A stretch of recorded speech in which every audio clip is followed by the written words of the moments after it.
যুক্তরাজ্যে ক্রমেই বেড়ে চলেছে মুসলিম বিদ্বেষ। দেশটিতে গত বছর মুসলমানদের প্রতি বিদ্বেষপ্রসূত হামলা ৭৩% বেড়েছে। দেশটিতে ইসলাম বিদ্বেষী ঘৃণামূলক কর্মকাণ্ড পর্যবেক্ষণকারী একটি সংস্থা গতকাল বুধবার এই তথ্য জানিয়েছে।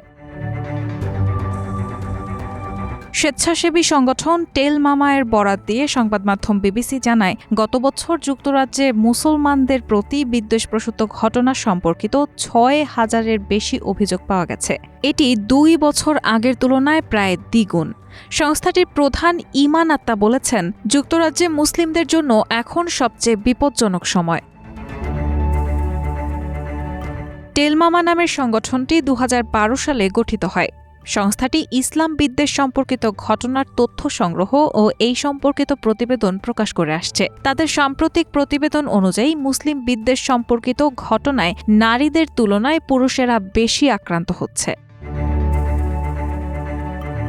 প্রতিবেদনে বলা হয়েছে, মুসলমানেরা সন্ত্রাসী বা সন্ত্রাসবাদের সমর্থক এমন ধারণা বাড়ছে। এর কারণ হিসেবে ইসরায়েল ও গাজা যুদ্ধ, সাউথপোর্ট হত্যাকাণ্ড, দাঙ্গা এবং সাজসজ্জার উদ্বেগের কথা বলা হয়েছে। সংস্থাটির প্রধান ইমান আত্তা আরও বলেন, ইসলাম বিদ্বেষী ঘৃণার এই বৃদ্ধি অগ্রহণযোগ্য এবং ভবিষ্যতের জন্য এটি অত্যন্ত উদ্বেগজনক।